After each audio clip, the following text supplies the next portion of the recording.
أهلا بكم. اليوم غادي نهضروا على قضية دايرة ضجة كبيرة، قضية اللي كتجمع بين حادثة سير مأساوية وبين السمعة ديال فنانة كبيرة ومعروفة نجاة عتابو.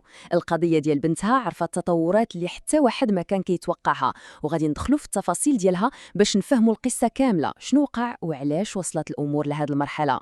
وهذه هي الجملة الحاسمة. هذه الكلمات القليلة هي اللي لخصت آخر وأهم تطور في الملف. يعني من بعد التحقيقات الأولية، القرار الصادم كان هو الدخول مباشرة للسجن. بصراحة هذا القرار قلب الطابلة على القضية كلها، وخلانا نطرحوا بزاف ديال الأسئلة على شنو جاي من بعد. هاد القرار اللي جا على غفلة، راه ماشي غير هكاك، عنده أسباب قانونية واضحة ودقيقة. وباش نفهموا علاش بالضبط القضاء خدا هاد القرار، ضروري نغوصوا شوية في التفاصيل ديال المسطرة القضائية في هاد الحالة بالضبط. الأساس القانوني اللي تبنى عليه قرار الحبس هو المتابعة في حالة اعتقال احتياطي، وهذا مصطلح قانوني مهم بزاف خاصنا نركزوا عليه، حيث هو اللي كيدير الفرق الكبير بين أن الواحد يتابع وهو حر أو يتابع وهو في السجن.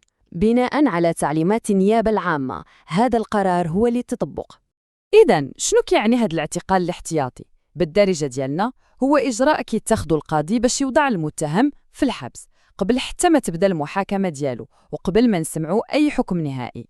والقانون كيدير هذا الإجراء لأسباب معينة ومحددة، يا إما حيت الأفعال اللي متابع بها الشخص خطيرة بزاف، أو باش يضمنوا أنه ما غاديش يهرب وغادي يبقى حاضر في المحاكمة. وفي هذه القضية السبب كان واضح. وهنا فين كاينة العقدة كلها. النقطة المحورية هي أن النيابة العامة اعتبرت أن الأفعال اللي دارت خطيرة جدا.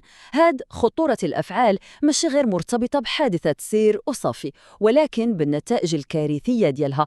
للأسف الشديد كان فيها ضحايا وأرواح اللي مشأت، وهذا الشيء هو اللي عطى للقضية هذا البعد المأساوي والقانوني اللي هو صارم بزاف.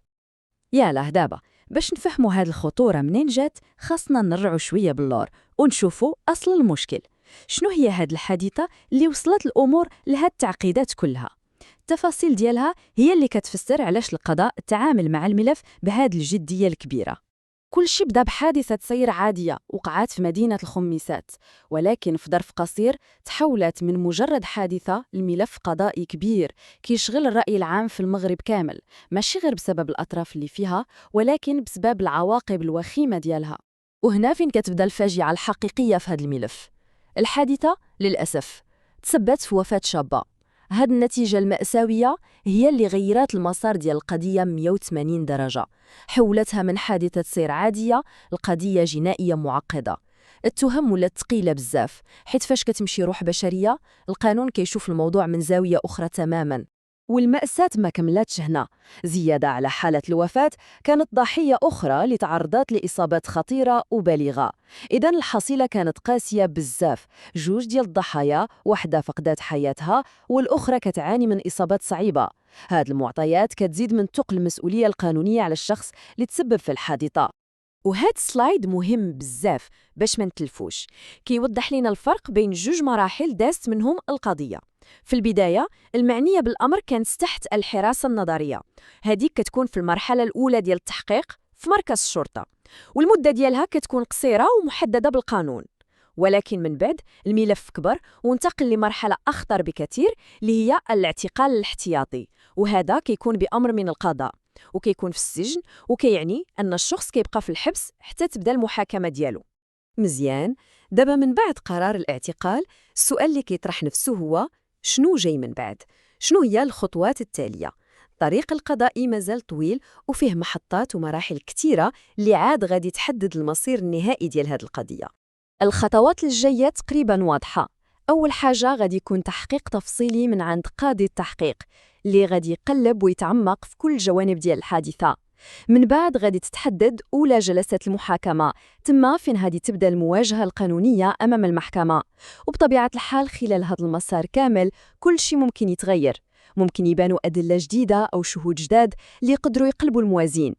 ولكن وسط هالطريق القضائي الصارم كاين واحد لإمكانية أخرى كتهدر عليها المصادر، وهي مسطرة الصلح.